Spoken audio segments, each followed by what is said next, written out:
Salut, c'est Seb, j'espère que tu vas bien. Alors ce matin en me levant, j'ai eu un audio d'une ancienne amie qui est community manager, qui a voyagé du coup en Asie. D'ailleurs ma soeur a à peu près le même profil. Du coup je me suis dit putain,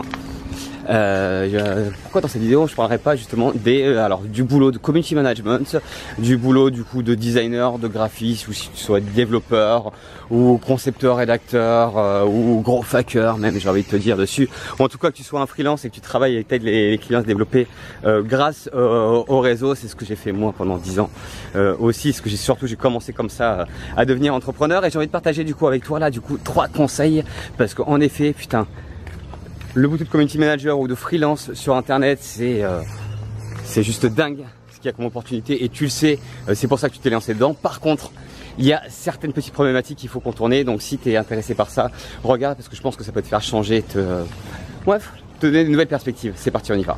Bon, comme tu sais, le boulot de community manager, ou en tout cas de freelance du web, c'est pas le monde tout rose auquel tout le monde pense. Et je te parle en connaissance de cause. En 2009, j'ai commencé à lancer mes premières boîtes dessus, et en 2009, j'ai commencé à devenir, en tout cas, avoir une boîte qui s'appelait Alice et Sébastien à l'époque, avec mon associé pendant qu'on était en train de terminer notre master, et on vendait des sites internet sur mesure, des beaux sites internet bien designés. Donc on était plein de grands rêves, plein de trucs, on a signé de grands contrats, on était là, ouais, trop content. Et au fur et à mesure des mois, au fur et à mesure des années, tu te rends compte que c'est beaucoup plus compliqué que ça. Et aujourd'hui, ça c'était il y a 10 ans, hein, je te parle de ça. Aujourd'hui, on est en fin 2018 et ces problématiques, elles se sont complètement amplifiées pour 3 raisons bien spécifiques. La première raison, c'est déjà que c'est un marché, alors aussi bien le community management que freelance du net, qui comprend du coup designer graphique, concepteur, rédacteur, chef de projet, développeur, bref, peu importe. Ce sont des métiers que maintenant tout le monde peut faire. En fait, tu n'as plus besoin de passer par avoir un master de communication visuelle pour devenir graphiste, tu vois. Aujourd'hui, tu peux trouver des Photoshop craqués sur internet, des logiciels en open source qui font la même chose que Photoshop ou Illustrator. Tu as des applications, des services en ligne dédiés aux utilisateurs qui te permet de créer de super contenus sans avoir aucun goût ni aucune compétence technique. Ça fait que aujourd'hui tu risques d'être peut-être du coup noyé dans la masse. Si on rajoute à ça la deuxième problématique, c'est que ce marché-là, du coup aujourd'hui il est globalisé, il est mondialisé. Aujourd'hui, toi en tant que community manager, toi en tant que designer, toi en tant que concepteur rédacteur, toi en tant que gros hacker, j'ai envie de te dire, tu es du coup en concurrence avec du coup le monde entier. Parce qu'aujourd'hui en tant que boîte, et je sais que moi je faisais beaucoup d'outsourcing, donc je travaillais avec tous mes ingénieurs étaient soit au Maroc, soit en Inde, soit en Asie, pour le coup. Et ils étaient, alors pour le coup, 10 fois plus performants que du coup ceux avec lesquels je travaillais en France, et surtout pour un prix qui a absolument rien à voir. Il faut savoir qu'un développeur web en France, tu vas le payer 350 balles jour, quoi. Là-bas, tu les payes 20 $ par heure. C'est juste énorme par rapport au truc là. Du coup, il faut quand même avoir une politique de prix qui soit quand même assez éthique dessus. Mais au final, c'est 4 fois plus ou 5 fois plus ou 6 fois plus de ce qu'ils vont gagner dessus. Du coup, ils vont beaucoup mieux travailler, et ça va être un cercle vertueux. Ce qui fait que voilà, du coup, ce marché-là est globalisé. C'est pareil pour les community managers. Il suffit que tu trouves n'importe quoi, tu vois, genre un petit Mexicain qui parle trop bien français dessus, bah il pourra faire le même boulot que toi. Alors certes, moins bien, mais en tout cas, il pourra proposer ce boulot-là à tes clients. Ce qui fait que ça va être une compétition, si tu te démerdes mal dessus, une compétition par le prix, où le but c'est d'avoir une stratégie du prix bas. Et c'est absolument pas ce que tu dois faire. Parce que la troisième problématique de ça, c'est que ok, certes c'est un petit peu le constat, mais aujourd'hui il faut prendre en considération que les attentes de tes clients, les attentes des boîtes, et ça, alors pour avoir travaillé plus de 10 ans avec des PME, grosses boîtes, entrepreneurs, start-upers dessus, leurs besoins ont complètement évolué. Avant, il s'agissait juste de poster 1 ou 2 contenus sur Facebook et 1 ou 2 contenus sur Instagram, et tu pouvais vendre une prestation de community management comme ça. Aujourd'hui, c'est beaucoup plus complexe que ça, parce qu'il y a beaucoup plus de réseaux. Les stratégies que mettent en place les entreprises du coup sur les réseaux sont des stratégies qui sont à la fois digitales et à la fois physique. Ce sont des stratégies qui demandent d'avoir plusieurs compétences. Donc toi, si tu fais que la conception rédaction, ou que tu fais que du développement, ou que tu fais que du design, tu vas avoir un problème à te positionner, parce que du coup, alors déjà, si tu vas bosser avec les grosses boîtes, ça va pas être possible. Vaut mieux que tu t'orientes avec des agences de com, tu vois, petites et moyennes agences de com dessus, et que tu travailles en freelance pour eux ou en marque blanche. C'est ce qu'on faisait pas mal de fois en clair. En clair, tu as un client qui vend ta prestation à son client, sauf que tu fais la prestation sous le nom de ton client, et le client dit que c'est lui qui l'a fait. Bon, ça c'est cool comme format, parce que du coup tu vois pas le client en face dessus, puis tu peux bien négocier tes prix.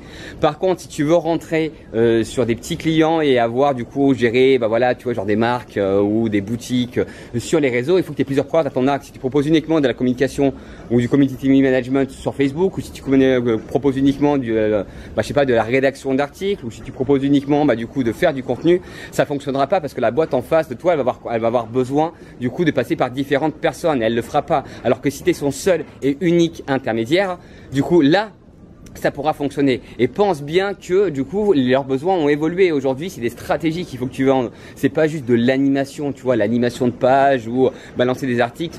C'est cool, mais les boîtes, elles sont plus dupes. Les entrepreneurs, ils sont plus dupes. Eux, ce qu'ils veulent, c'est que ce que tu mets en place ou ce qu'ils injectent en temps, en énergie et en argent sur les réseaux, ils puissent mesurer directement leur impact sur leur business, soit en physique, du coup, soit en ligne s'ils ont un business en ligne, mais qu'ils puissent le mesurer. La plupart du temps, on vend pas, tu vends l'animation d'une page Facebook ou la rédaction d'articles, mais tu vends pas du coup la valeur ajoutée et la valeur que tu apportes à ton client, les bénéfices qu'il va du coup gagner. Ce qui fait que tu vas être beaucoup plus compliqué pour pouvoir te différencier.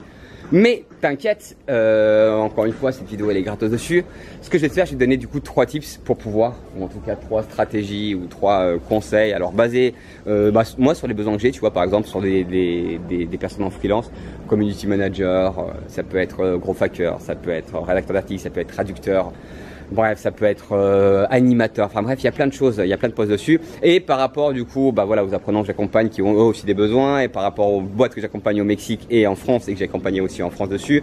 Retour sur ça et je te donne 3 tips qui va te permettre, à mon avis, si tu les implémentes et tu verras que ça va juste te permettre de changer de perspective, d'implémenter des nouvelles stratégies pour pouvoir justement te différencier et vivre enfin de ton business et pouvoir être, et c'est le truc à mon avis que tu cherches, être à la fois libre financièrement et à la fois du coup libre, en tout cas indépendant de l'endroit dans lequel tu travailles, quoi.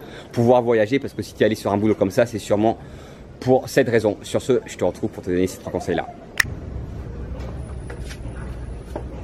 Bon, le premier conseil que je peux te donner, c'est juste barre-toi. Fin de la vidéo, barre-toi. Barre-toi de France, barre-toi à l'étranger. Alors pourquoi? Et avant que je te dise pourquoi, je sais ce que tu vas me dire. Ouais, non, mais attends, je vais attendre que mon business fonctionne parce que pour le moment j'ai pas d'argent, tu comprends, pour pouvoir partir et qu'est-ce qui va se passer si ça fonctionne pas et ceci et cela. Ok, ça, je sais pas combien de fois du coup je l'ai entendu et je vais te répondre un truc comme je dis du coup à tout le monde. Fais juste un petit calcul. Et tu peux aller voir, je vais te mettre aussi dans le lien certaines vidéos, notamment la vidéo de Gaëtan sur ça. Calcule le coût de ta vie à bosser, à développer du coup ton activité en France, peu importe la ville de France dans laquelle tu te trouves, et le coût de ta vie pour développer ton activité à l'étranger. Et là, je te parle pas, alors là, on va faire un truc par là où je suis, du coup, du Mexique. Et le Mexique, du coup, c'est pas forcément le cas. Alors, certes, ça a rien à voir avec le pouvoir d'achat en France dessus, mais c'est quand même, du coup, un peu plus, bref, c'est un tout petit peu plus cher que notamment la Thaïlande. Mais prenons du coup sur le Mexique dessus. Mexique avec une location tout compris, à Puerto Escondido, justement là où je suis, près de la mer dessus, en clair avec 500 balles par mois, tu t'en sors bien, tu vis bien dessus, tu as un bon petit endroit, tu es face à la plage dessus, Dis-moi en France avec 500 boules par mois ce que tu fais, quoi. Alors si tu es à Paris, oublie, si tu es dans une autre ville dessus, dis-moi avec 500 boules par mois, en budget, ce que tu fais. Ça veut dire que en clair, tu dois claquer 2 fois plus en France, ça veut dire que rien que le fait de te barrer, comme je te dis en fin de vidéo, ça va avoir un impact dessus, c'est que tu vas avoir du coup 2 fois plus de temps pour pouvoir développer. Et je te parle même pas du coup de ton degré de bien-être et ton degré de bonheur aussi qui va être, parce que tu vas être dans un endroit qui va être différent, tu vas être du coup en mode en vacances, c'est pas ton même quotidien. Le fait que ça soit pas ton même quotidien, que ça soit pas le même contexte, ça offre justement pour le coup un contexte favorable à ton cerveau pour pouvoir être plus créatif, pour pouvoir essayer de trouver du coup des idées nouvelles et des nouvelles en tout cas manières pour pouvoir développer ton activité. Donc sois pas con, tu vois, justement tout le monde fait, mets dans un tableau Excel. Tu vois ce que je veux dire, développer mon activité, mes frais fixes en France et mes frais fixes du coup à l'étranger dans les différents pays, et tu peux même du coup évaluer, faire une autre colonne avec mon degré de kiff, tu vois. Selon si tu es en France ou dans un autre pays dessus. Et regarde par rapport à ça de manière tangible, tu vois ce que je veux dire, avec de la data, et tu te rends compte que c'est une espèce d'aberration de continuer à développer ton business en France, surtout quand tu es en recherche de nouveaux clients, parce que ça te coûtera beaucoup moins cher du coup de le faire à l'étranger, et qu'aujourd'hui pour travailler sur internet, t'as pas besoin d'aller voir tes clients en local, quoi. Tu vas pas me dire que dans ta vie tu te lèves et tu vas faire le tour des boutiques et des petits locaux pour leur dire vous n'avez pas besoin de mes services ou des trucs comme ça. Tu travailles et tu prospectes sur internet.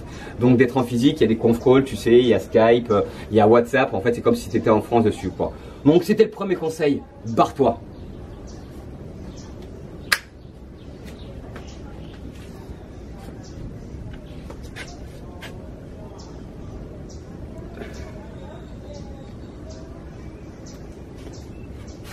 Le deuxième conseil que je peux te donner, c'est du coup, spécialise-toi.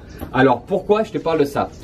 Je vais te faire un petit rappel, mais tu pourras aller voir sur la chaîne YouTube. Bref, on en parle souvent. Rappelle-toi qu'un business, et encore plus le tien, c'est uniquement une solution que tu apportes à un problème que rencontre un certain type de client. C'est toi, ton but, c'est d'apporter une solution qui soit différente, qui apporte plus de la valeur que tes concurrents à un certain type de client. Et à partir de ça, tu peux le faire. Bien évidemment, tu peux le faire parce que, comme tu sais, on est tous différents en tant qu'entrepreneur. Et ce qui nous différencie en tant qu'entrepreneur, c'est ce qu'on appelle du coup notre capital humain. Et notre capital humain, c'est quoi? Je te le rappelle pour la 100e fois. C'est un peu ton ADN d'expert et c'est ton socle de compétences, connaissances et expériences qui font de toi un expert différent de tes concurrents. Et c'est sur ça justement qu'il faut capitaliser. C'est sur ça du coup qu'il faut jouer pour aller chercher les clients qui t'intéressent, ou en tout cas les clients sur lesquels tu vas avoir de la valeur ajoutée. Et que le gros problème dessus, c'est qu'en tant qu'entrepreneur et encore plus dans ce genre de métier là, et putain, je te jette pas la pierre parce que putain, j'ai dû passer 5 ou 6 ans sans comprendre ce truc là dessus, c'est qu'il vaut mieux se concentrer, avoir un plus petit cercle de clients, se concentrer vraiment sur une niche, sur un type de client particulier, d'aider toutes les boîtes. C'est pas, bref, les entreprises, c'est trop large. Il faut trouver des personnes justement sur lesquelles toi tu as de la valeur, sur lesquelles toi justement tu as une valeur différenciante. Et pour ça, il y a un petit truc, il y a une méthode, et tu as dû en entendre parler, on en voit plein de fois justement sur YouTube dessus, qui s'appelle l'ikigai. Qui est une méthode du coup japonaise et qui te permet de trouver un sens en clair à ce que tu fais. C'est une espèce d'alignement entre ce que le monde a besoin, ce pourquoi tu es fait. Ça te permet en fait d'essayer d'aligner ton business avec qui tu es vraiment. D'ailleurs, je te mets en lien de la vidéo, en lien dessus, une vidéo d'Idriss Aberkan. Comme tu sais, voilà, je suis fan de ce mec-là. Tu regardes là, qui parle de ça et qui est juste génial. Donc le deuxième conseil, c'est voilà, de dire spécialise-toi, soit community manager, j'ai n'importe quoi pour tous les métiers dans l'aromathérapie, ou soit community manager, j'en sais rien, sur toutes les professions. Bah, le community manager et le gros hacker, tu vois ce que je veux dire, des profs de pilates. Bam, un truc. Ok, t'en as combien francophones dessus? T'en as peut-être, allez, j'en sais rien, 10 000, 20 000 personnes à l'intérieur. Putain, 20 000 clients, si tu prends juste, allez, 1% des 20 000 clients, ça t'en fait déjà 2 000 quoi. Ça te fait déjà 2 000 clients. Si ce 2 000 clients là, tu leur vends une prestation, allez, à 100 balles par mois, ça fait combien? Ça te fait 20 000 euros par mois dessus. Donc encore une fois, pense quali et pas quanti. Le troisième conseil que je vais te donner dessus, c'est du coup, exhibe-toi. Alors quand je te dis d'exhibe-toi, c'est une vidéo que j'avais vue, je crois qu'il y a 5 ans là, de Alexis Santini, je crois, tu vois. Je vais essayer de retrouver la référence, je te le mettrai dessus, qui avait fait une vidéo sur le show your work. Et alors putain, ça, tu vois, genre quand j'étais designer et quand j'étais consultant, freelanceur, tu vois, c'est un truc que j'avais pas forcément intégré. On nous disait, tu vois, de faire des portfolios, de montrer ce que tu sais faire ou des trucs comme ça. Bon, le problème, c'est quand t'es community manager ou que t'es développeur, bon, tu peux mettre tes sites et des choses comme ça. Mais dis-toi, ce que les boîtes vont chercher en travaillant avec un freelance, c'est du coup ta personnalité. Ok, tes compétences, c'est cool, mais un book, ça peut se voler. Des références de sites que t'as pas fait, il y en a plein qui vont le mettre dessus. C'est pas ça qu'ils vont chercher. Ce qu'ils vont chercher, comme je te disais, c'est en quoi tu es différent de toi. En quoi ta personnalité, ce qu'on appelait tout à l'heure le capital humain. Et pour montrer ton capital humain, il va falloir que tu passes derrière la caméra, il va falloir que tu te montres, il va falloir que tu te dévoiles, il va falloir que tu te foutes à poil un petit peu pour montrer justement qui tu es, pour que les gens justement comprennent pourquoi ils peuvent avoir confiance en toi, pourquoi justement ce que tu leur proposes, ça peut leur apporter une solution à un problème, et pourquoi justement ils doivent te donner de l'argent pour que tu puisses les aider, tout simplement. Mais ça, c'est une question de confiance. Rappelle-toi que le business, avant tout, c'est une question, enfin bref, c'est une relation d'humain à humain quoi. Et aujourd'hui avec YouTube, aujourd'hui avec Instagram, c'est le meilleur, enfin ce sont des putains de canaux pour pouvoir exploiter justement et capitaliser sur ton capital humain. Bon, capitaliser sur ton capital humain, je t'avoue que c'est un peu redondant dessus, mais en tout cas, exploiter ton capital humain, passe derrière, exprimer justement ce que tu penses, ta version du design, ta version de ton business, ta version de la communication, ta version du marché sur lequel tu es. On a besoin d'en savoir un peu plus sur toi, quoi, que ce soit pas juste froid, que ce soit pas juste un nom avec une photo corporate, tu vois, dessus, et du contenu que tu proposes juste parce que tu penses que les clients vont les intéresser. Les clients vont beaucoup plus s'intéresser par qui tu es que plutôt que ce que tu proposes. Ce que tu proposes, ce sera dans un deuxième temps. Mais pour pouvoir, voilà, gagner en visibilité et gagner en engagement, il faut que tu parles de toi. Il faut que ça soit personnalisé. C'est le seul moyen de te différencier. Sinon, rappelle-toi, c'est quoi? C'est la stratégie du prix bas. Ça veut dire, c'est plus exhibe-toi, mais prostitue-toi. Et ça, je t'assure que pour l'avoir fait, c'est pas le bon truc, quoi. Travailler, en tout cas, se prostituer pour les clients, sur le long terme, ça fonctionne pas. Donc, aïe, attends, tu vois, je viens de me cramer dessus. C'est mon karma dessus. Donc, pour conclure, je te rappelle du coup les 3 trucs, en tout cas les 3 tips que j'aurais te donner. Premièrement, barre-toi parce que le coût de la vie à l'étranger est du coup moins élevé que le coût de la vie du coup en France et que tu peux doubler le temps que tu as pour développer ton business si tu divises par 2 le budget que tu as pour vivre. Deuxième point, c'est spécialise-toi. Vaut mieux te concentrer sur une niche de clients. Rappelle-toi que si tu as 200 clients que tu factures 100 euros par mois, ça te fait 20 000 euros par mois quoi. 20 000 euros par mois, je pense que tu es bien, surtout si tu vis au Mexique ou en Asie à l'intérieur. Et le troisième truc, c'est exhibe-toi, c'est-à-dire montre qui tu es, montre ce que tu fais, montre ce que tu penses dessus. Et pour ça, bah voilà, c'est personal branding à fond. Oublie tes produits, oublie tes prestations, focus-toi sur justement ta différence et c'est ton capital humain, je te le rappelle, c'est ton socle de connaissances, compétences et expériences. Bref, si ça t'intéresse, n'hésite pas, il y a le lien en dessous sur le bot, tu peux voir les différents formations que je propose. Tu sais qu'on fait des immersions ici à Puerto Escondido au Mexique, où on forme des entrepreneurs qui ont décidé de designer leur job et un nouvel style de vie, en tout cas qui ont décidé de travailler moins pour gagner plus et vivre plus heureux. Bref, si ça te dit, n'hésite pas, on sera ravis de t'accueillir et passer Noël au soleil, tu veux choisir sous les cocotiers, ça peut être un truc qui peut te plaire sûrement. Sur ce, je te dis donc à très vite pour une prochaine vidéo. Salut!